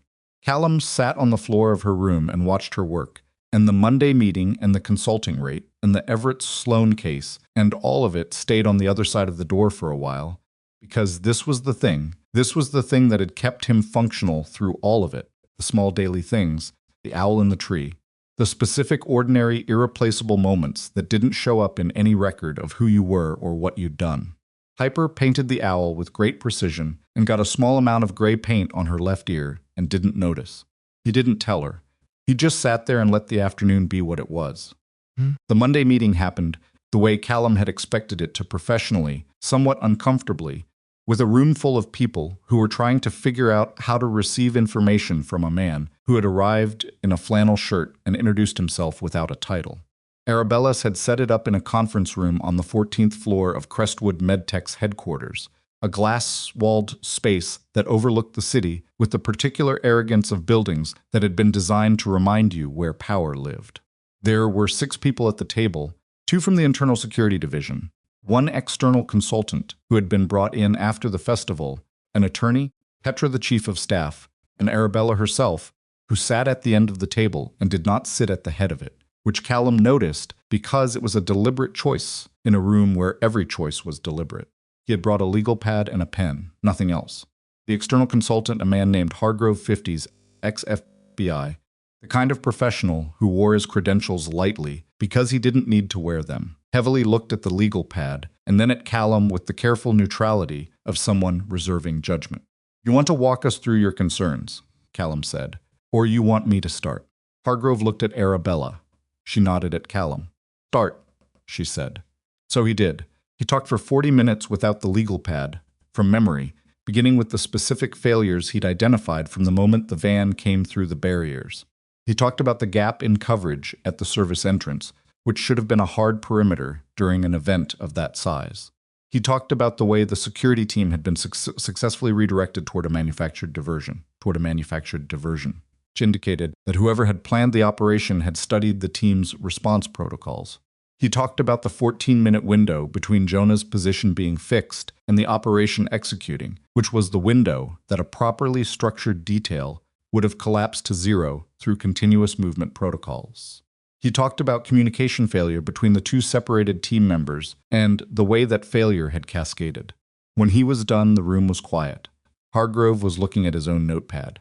He had been writing since approximately the 4th minute. The service entrance gap, he said. That's in my report. Page 11, Callum said. Hargrove looked up. You read my report. Arabella sent it to me last week. The diversion response that's not in my report. No. Why not? Because to see it as a designed failure rather than a reactive one, you'd have had to have the communication logs from the team's earpieces that day alongside the van's entry timestamp. The logs didn't get pulled until day 3, and by then your report structure was set. He wasn't saying it as criticism, just as a sequencing fact. Hargrove sat back slightly. Not defensive, he was too experienced for defensive, but recalibrating. You're saying someone gave them the response playbook. I'm saying the diversion was designed for this specific team's specific tendencies, which means either someone studied them extensively over time, or someone who knew them told the operations planners what to expect. He looked at Arabella. Everett Sloan had 9 years of proximity to your security structure. He didn't need to access a document. He just had to remember. The attorney made a note. The internal security people exchanged a look that contained an entire conversation about things they should have considered earlier and hadn't. Arabella was watching Callum. Not the room, not the notepad exchanges him. The way she'd been watching him, with increasing frequency over the past weeks, as something between professional assessment and something else she hadn't finished naming. What does the new structure look like? She said. In your view, he told her. Spent another 30 minutes on it, not a comprehensive redesign. He was clear about that. He was not a security architect, and they should bring one in. But the conceptual framework, the principles that the architecture needed to serve. Continuous position variation for Jonah. Communication redundancy. Clear separation between anyone with access to his schedule and anyone with operational security knowledge, so that a single insider couldn't possess both simultaneously. Protocol for events that involved the public and couldn't be fully controlled. A review mechanism quarterly, external, that assumed the internal team had blind spots because every team had blind spots. Hargrove was nodding by the end. Not performing agreement, actually nodding. The physical manifestation of a mind incorporating new material. I'd like to talk more. Hargrove said to Callum, directly, if you're open to it. Sure, Callum said. After the meeting, after the room cleared, and the attorney packed his briefcase, and Petra efficiently removed herself, and Hargrove lingered in a conversation with the internal security team that was clearly going to go another hour, Arabella walked with Callum toward the elevator. How did that feel? She asked. Fine, Hargrove's good. He'll implement it correctly. I meant for you. Doing that. He looked at the elevator button. Like something I forgot I could do. She didn't say anything to that immediately. They stood waiting, and the particular quality of the silence was the kind that had developed between them over the past weeks, not empty, not requiring filling, just present. I want to ask you something, she said, and I want you to answer honestly rather than diplomatically. I'm not very diplomatic, so. The work you did today identifying what failed, understanding why, seeing the structure underneath the event. Do you miss doing that? He was quiet long enough that the elevator arrived and opened, and they both stepped in without deciding to. And the doors closed, and it began to descend. I miss being good at something that matters, he said finally. The mechanic work is fine. I'm good at it, and it's honest, and I don't carry it home. He stopped. Yeah, something like this. Then I have something to ask you, she said. Something larger than a consulting engagement. He looked at her. Not today, she said.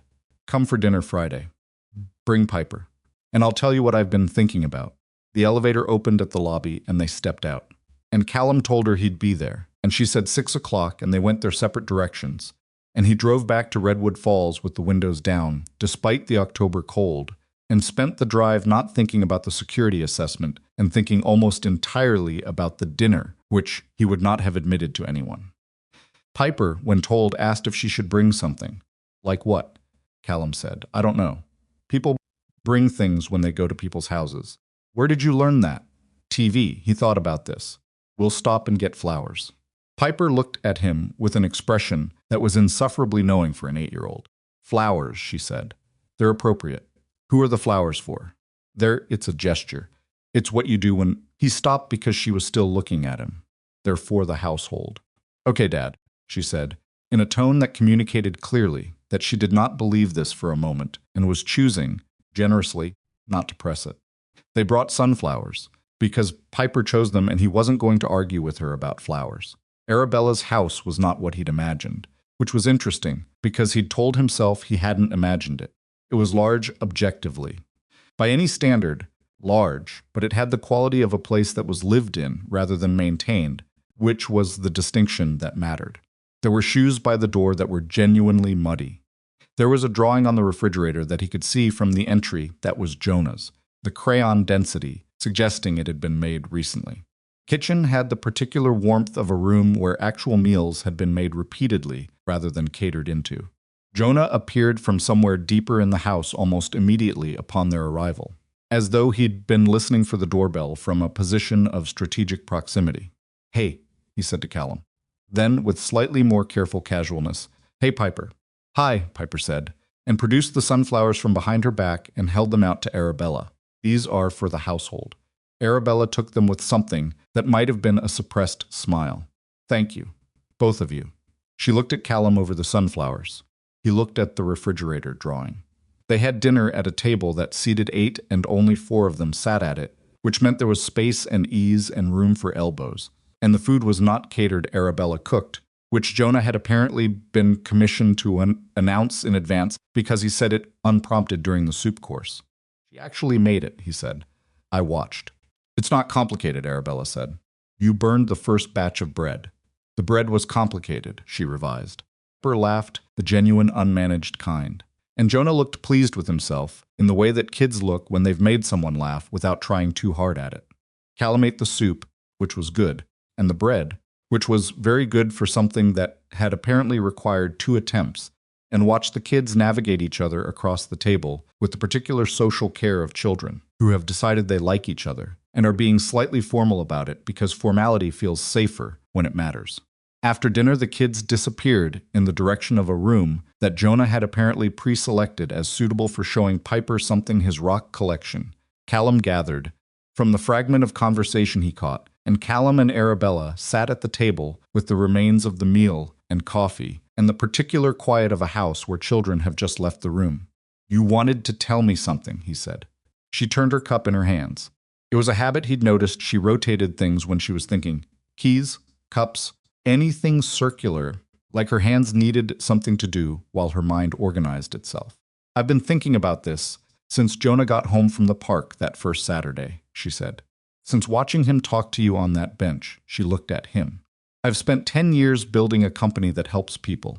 Medical technology devices that go into people's bodies, systems that help doctors see things they couldn't see otherwise.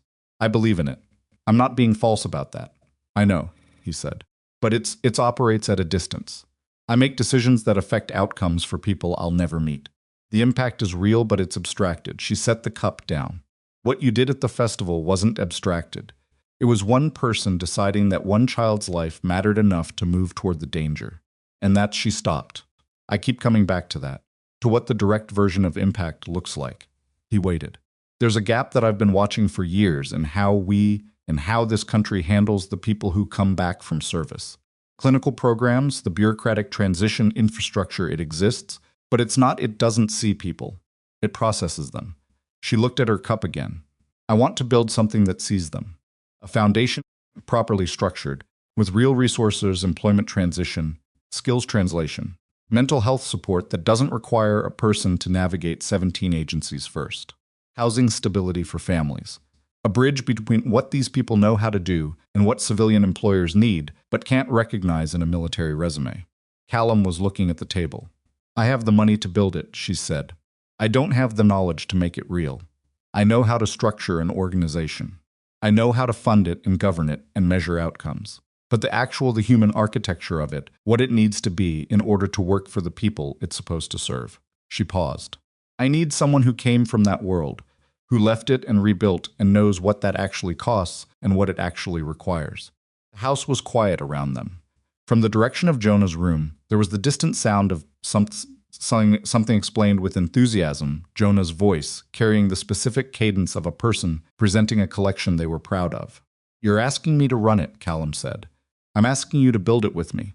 What that means in terms of your role, I want that to be your decision. I want the shape of your involvement to fit your life, not require you to dismantle it. She met his eyes. You stay in Redwood Falls. Piper keeps her school, her friends, her home. Whatever the work requires in terms of your time and presence, we design around that constraint, not around my preferences. He looked at her for a long moment. Why me specifically? Not I understand the case for someone with my background. But why me? She was quiet for a moment. Because you refused the money, she said. When I offered you compensation after the festival, you didn't refuse it from pride, and you didn't refuse it as a negotiating tactic. You refused it because you genuinely didn't think the thing you'd done entitled you to money. She held his gaze. I have met a lot of people in my professional life, Callum. An enormous number of people who do things for compensation that they dress up as other motivations. Watching you refuse and understanding why you refused, it told me more about your character than anything else could have. A pause. I need someone whose judgment I can trust without having to verify. That's a short list. The thing was, and he didn't say this, not then, because he needed to sit with it. The thing was that he'd spent 7 years believing that leaving the SEALs had meant leaving his purpose behind with it. That the purpose had lived in the work, and when the work ended, the purpose ended. That what he was doing in Redwood Falls, the bikes, the school pickups, the frozen peas and ibuprofen, and 3 a.m. not sleeping was the remainder. The after part, the thing that was left when the real thing was over. He had been wrong about that. He could see now that he'd been wrong about it, the way you can sometimes only see a thing clearly once someone else names the shape of it. The purpose hadn't lived in the work. It had lived in him. The work had just been where he'd pointed it for a while. I'll need to think about it, he said. I know. And talk to Piper. Of course. And I have a Bonneville I need to finish restoring for a man in Charlottesville, who is going to be extremely unhappy if it isn't done by Callum. December at the latest. Take the time you need, she said.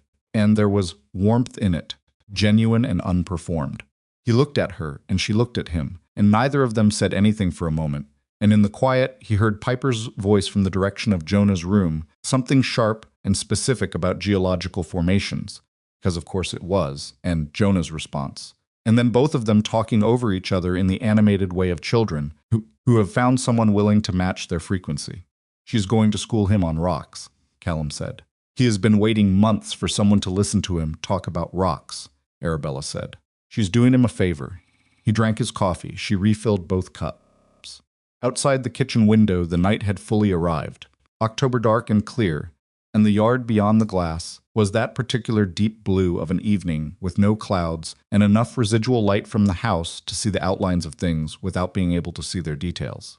He thought about Denise sometimes, in moments that surprised him, not the grief, not the acute version, but just her, the specific her of her, her opinions about things, the way she'd have looked at this kitchen, at these people, at this unlikely sequence of events that had led him to a table in a house he'd never imagined sitting in. She'd have had something to say about all of it. She always had something to say, and it was almost always worth hearing. He thought she'd have been relieved. Not happy exactly. She wasn't a simple person, but relieved. The way you were relieved when someone you loved found their footing again after a long time off balance. He missed her tonight in the specific, manageable way. He'd learned to miss her not as an absence that swallowed the present, but as a presence somewhere at the edge of it, peripheral and real. 3 weeks later, over the kitchen table in Redwood Falls, with Piper doing her homework across from him and a cup of tea going cold beside his elbow, he called Arabella and said yes. She said good.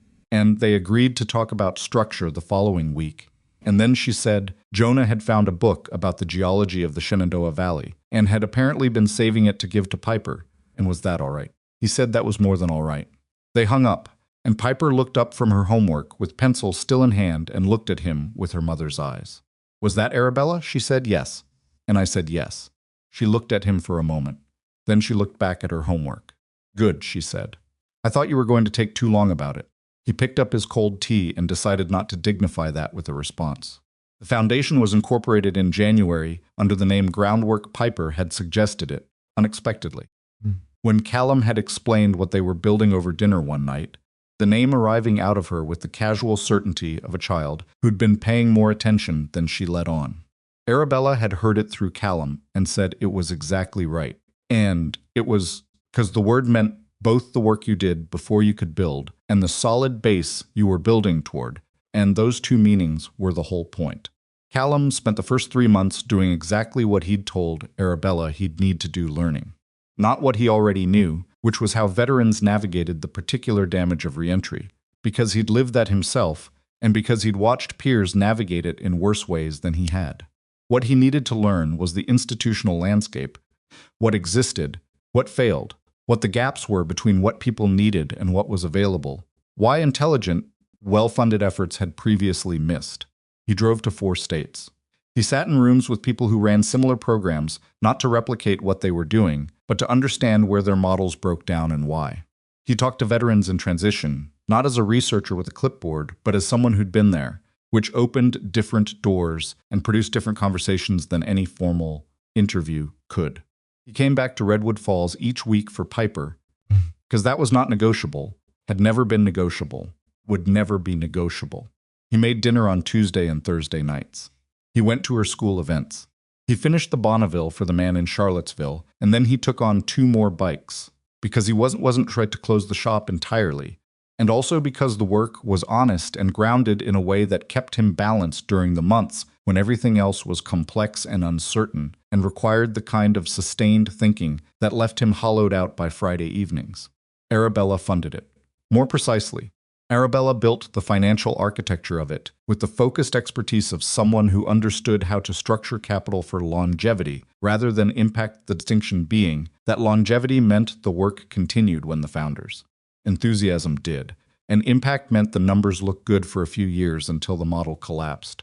She was building something that would outlast both of them, and she brought to that task the same unglamorous precision she brought to every financial structure she'd built in her career. They talked on the phone most days. This started as necessity. There were decisions that needed making, structures that needed designing, people they needed to consult and hire, and occasionally disagree about, and became something else, gradually, in the way that gradual things always seem sudden once you've noticed them.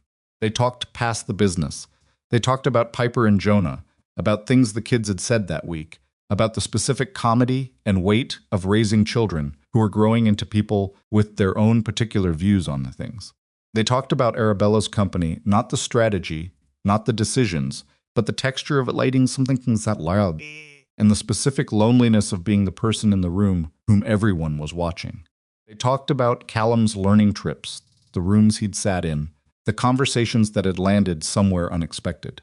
He told her about a veteran he'd met in a transition program in North Carolina, a woman named Ray, former Army medic, who had all the skills required to work in a hospital setting, but whose military medical certifications required civilian recertification processes that could take up to 3 years and cost money she didn't have, and who was therefore working a retail job that was slowly unmaking her. The story sat in him for days. He told Arabella on a Thursday night phone call, without entirely knowing why he was telling her. She was quiet for a moment. Then, what would it cost to fund the bridge certifications? For one person? For 100 people? What does the program cost at scale?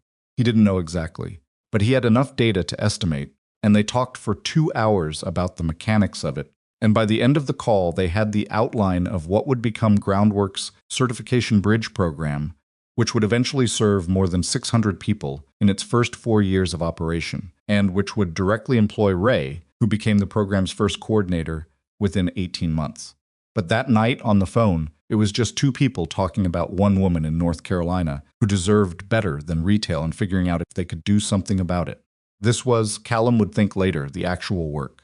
Not the organizational charts or the funding structures or the press coverage that came later when the foundation began producing measurable outcomes. The actual work was a specific person in a specific situation that was unjust in a specific way, and the question of whether you could change it if you paid enough attention. Everett Sloan's case went to trial in March and concluded in May. The jury deliberated for 2 days, which Arabella was told was fast for a case of that financial complexity, and returned a conviction on all primary counts. The sentencing came 6 weeks later, 11 years, federal, with the financial penalties structured to claw back through the shell company layers to reach what could actually be recovered. Arabella was not in the courtroom for the verdict. She was in a meeting in Boston about a medical device regulatory approval that she'd been working toward for 2 years, and Solis texted her the single word "convicted" from the courthouse steps. She read it in the hallway outside the meeting room, standing between 2 conference rooms in a building she didn't know, in a city she was visiting for 48 hours, and she felt not relief exactly, not the rush of conclusion she might have expected, something quieter. The particular settling of something that has been held in suspension for a long time and has finally found its position. She called Callum. "Convicted," she said when he picked up. "All counts." "Good," he said. Same word he'd said when she'd told him the arrest was coming. There was something she'd come to appreciate about the consistency of him, not simple-mindedness, not a limited emotional register, but the refusal to perform reactions larger than the ones he actually had. "How are you feeling?" he asked. "I'm not sure yet." She looked at the hallway wall. "Ask me in a week." "Okay. Are you free on the 14th? I want Jonah to hear that it's over from you as well as from me. He trusts you with the facts of things." There was a brief pause. "Yeah, I'm free. Thank you." She went back into the meeting. The 14th was a Saturday, and they went to Harwick Park again. All 4 of them this time, which had become something that happened with the unremarkable regularity of a habit that no one had officially declared, but everyone had agreed to in practice. Piper had long since conquered the stick-throw angle problem and had moved on to a complicated system for identifying and categorizing the rocks in the creek bed, which Jonah had been enlisted in as a field assistant and seemed genuinely content with. Callum told Jonah the verdict in the way he told Jonah most things plainly, without cushioning that would have required later correction. The man who arranged what happened at the festival had been found guilty by a court of law and was going to prison. Case was closed. Jonah was safe, had been safe, would continue to be safe. Jonah listened to all of this carefully. Then he said, "Did he say why?" "He needed money, and he made a very bad choice about how to get it," Callum said. That's the short version. Did he think he wouldn't get caught? Most people who do things like that think they won't get caught. Jonah looked at the creek. That seems dumb. It is dumb, Callum agreed. Okay. He picked up a flat stone and threw it sidelong at the water, watching it skip. Okay. And then he looked up at Callum with the particular directness that he did sometimes, where the usual careful filter between thought and speech went briefly offline. "Are you and my mom going to be together?" Callum looked at the stone still moving on the water. "Jonah," he said, "I'm just asking." "I know you are." "Piper says you look at her like Piper," Callum said, raising his voice just enough for it to carry to where Piper was crouched over the creek bed, approximately 20 feet away. Piper did not look up. "I didn't say anything. Jonah says you said something." "I said you look at her like she's the sun," Piper said to the rock she was examining. "It's an observation. I'm a scientific person." Callum looked at the sky. Jonah was waiting, with the patience of a 9-year-old who had asked a question he actually wanted answered. "We're figuring it out," Callum said finally. "Okay." Jonah seemed to accept this as a complete answer. "I just wanted you to know I think it's fine. If you are." He picked up another stone. "You make her less tense." "I make her less tense." She was very tense before. I mean, she's still tense, but less. This was, Callum thought, possibly the most honest character assessment he had received from any source in the past year. He told Arabella about it. That evening, after the kids were fed and the park had been left behind and Jonas was inside, and Arabella and Callum were standing on her back porch in the May evening, which was warm enough to be outside without a coat, and cool enough that the warmth felt earned. She laughed, a genuine one, the kind that was shorter than a polished laugh and more real, that arrived before she could direct it. "He's not wrong," she said. "About the tense part? About the less tense part." She looked at the yard. I don't have a lot of people in my life who say the actual thing, who don't perform around the edges of what they mean." She glanced at him. "Jonah's gotten that from somewhere. He watches you," Callum said. "How you talk to people, how you handle things. He's been taking notes his whole life." Quiet for a moment. "That's a terrifying thing to say." "True. Kids are always taking notes. I know it's true. That's why it's terrifying." She looked at her hands on the porch railing. "I'm not always what I want him to take notes on. Nobody is." He looked at the yard with her. "The goal isn't to be perfect for them. The goal is to be honest enough that they learn honesty is survivable."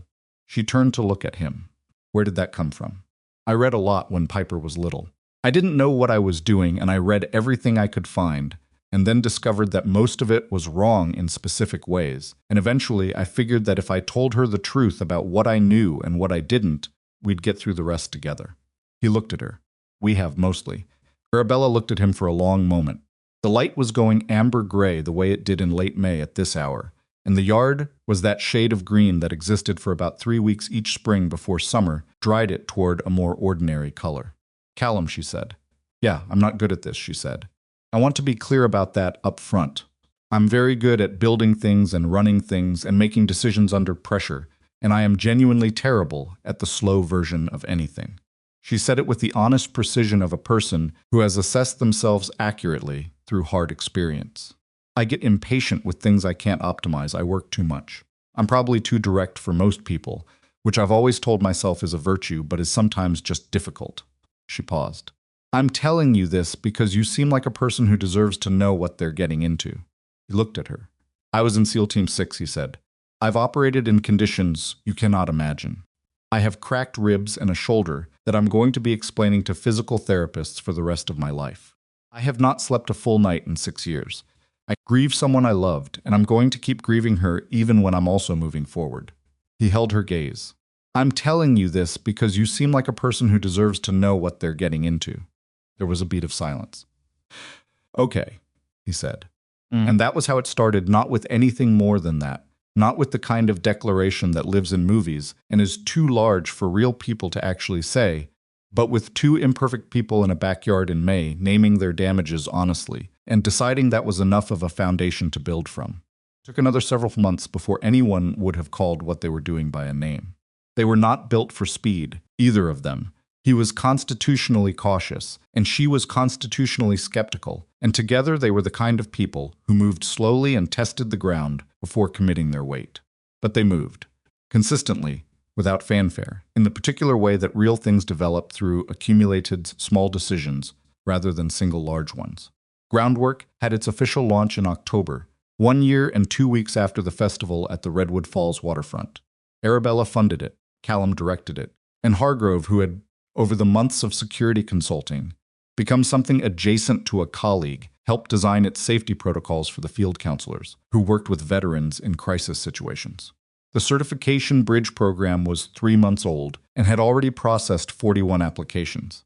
Ray had started coming in twice a week from North Carolina to help shape the program from the inside, and she brought with her the particular authority of someone who had needed what they were now building, and who knew with precision where it had failed before. The launch event was small by Arabella's professional standards, 120 people, a rented space with actual food rather than catered trays, and a presentation that Callum had written himself and then rewritten 3 times because the first 2 drafts were too formal, and the third draft was the one that actually said what he meant. He spoke for 11 minutes. He talked about the gap not in policy terms but in human terms, in the terms of specific people he'd met in specific rooms during his months of learning, in the terms of what it cost a person to have a set of skills that the world around them couldn't read. He talked about translation, the work of making visible what was already there, the ability and the resilience and the capacity for functioning under pressure that service produced and that civilian employers often couldn't see because they were looking at a resume that didn't speak their language. He did not talk about himself. He mentioned Ray by name, with her permission, and when he described what she could do that a hospital needed, and what had been standing between her and the ability to do it, he did it without sentimentality and without political framing, just the facts of it, just the specific unjust gap and the specific bridge they were building across it. When he was done, there was a moment of quiet before the room responded, the kind of quiet that follows something that has landed where it was aimed. Arabella was in the second row, and she was looking at her program rather than at him, which was how he knew she was moved, because looking away was what she did when something got through the professional surface, and she needed a moment to collect herself before anyone saw it. He filed that away in the place he kept things about her, the growing catalog of small specific things that constituted who she was beneath the competence and the composure, the real her that came through in the moments she wasn't managing it. After the launch, in the parking lot, Jonah and Piper were doing something with a paper airplane that Jonah had constructed from his program, and that was demonstrating, empirically, the aerodynamic superiority of a design Piper was insisting on and Jonah was defending against. The debate was technical and loud and completely self-contained, requiring no adult arbitration. Arabella stood next to Callum and watched them. "She's going to engineer something one day," Arabella said. "That child. She's been talking about marine biology. She'll engineer something for marine biology. She'll build the instrument that doesn't exist yet." She paused. "Jonah's going to be a doctor." Has he said that? Not in those words. But he has the patience and the empathy and the interest in fixing things rather than studying them. She tilted her head slightly. "You gave him that. Those conversations. He was afraid of being afraid before. You told him being scared was data. That's just true. I know. That's why it worked." She was quiet for a moment. "Thank you. For tonight. What you said in there. It needed saying. A lot of things need saying. Not everyone can say them." She looked at him. You said it and it was true and it didn't sound like a speech.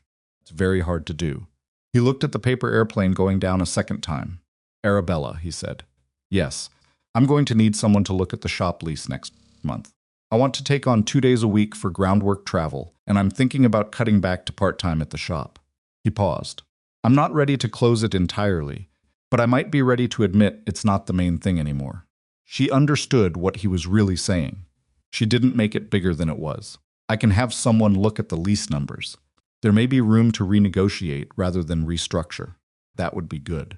They stood there, and the paper airplane came down for good, and Piper pronounced it a design failure, and Jonah contested this, and the argument continued with approximately the same energy as it had begun.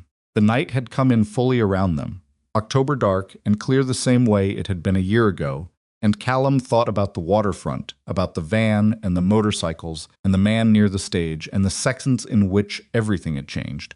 And he thought about how he'd told Piper to stay behind the concrete barrier, and about how she had, because she trusted him, and about how trust was maybe the only currency that actually transferred between people without losing value in the exchange. He had spent 7 years believing that the best thing he could give Piper was safety. He had been right about that, but not entirely. The best thing he could give her was himself, not the managed, protected version that kept his history locked in a box so she wouldn't have to think about it. But the actual self, the one that had done things and survived things and was still somehow here and willing to be useful. She deserved to know who her father was. He thought she was starting to. There was a thing he had learned, not in any training, not from any book, but from the years of daily contact with his own life that he had been turning over for a while and couldn't quite put into language. And he thought he was close to having it now. It had to do with purpose and how people looked for it. The common understanding was that purpose was a destination, something you arrived at when you found the right work or the right cause or the right person, and that once you found it, you had it, and having it was the goal. But what he'd learned slowly, without wanting to, was that purpose was not a destination. It was a practice. It was what happened when you showed up, consistently, for something that mattered, and kept showing up even when you didn't feel like it, even when you were wrong about it, even when the outcome wasn't what you'd intended. Purpose didn't live in the result. It lived in the showing up. He had shown up for Piper for 7 years. He had shown up in that plaza for a boy he didn't know. He had shown up in a federal building in Richmond answering questions from his memory. He had shown up in rooms in 4 states talking to people who needed what he was still becoming. This was his life. Not the one he'd planned, not the one he'd lost, not the ideal theoretical version, this specific accumulated thing, with its damage and its grace and its unexpected turns, this life that had a kid who painted owls on walls, and a woman who rotated cups when she was thinking, and a work that was barely started and already necessary. He had once believed leaving the SEALs meant leaving his purpose behind. He could see clearly now what a long and costly error that had been. There were people he could reach who no one else could reach. There were rooms he could sit in, and conversations he could have, and things he could see clearly that the people around him couldn't. Not because he was exceptional, but because of the specific shape of what he'd been through. That didn't make him special. It made him responsible. Responsible for using it, for pointing it somewhere useful, for not leaving it in a box in a shop in Redwood Falls, while he waited for something that would feel more like purpose. The waterfront, the van, the boy's hand in his jacket. He had not been in the right place at the right time. He had been in every place he'd been before that moment, and all of it had made him the person who moved when others didn't, who saw what others missed, who knew that the most important thing you could do when someone needed you was to close the distance. Dad.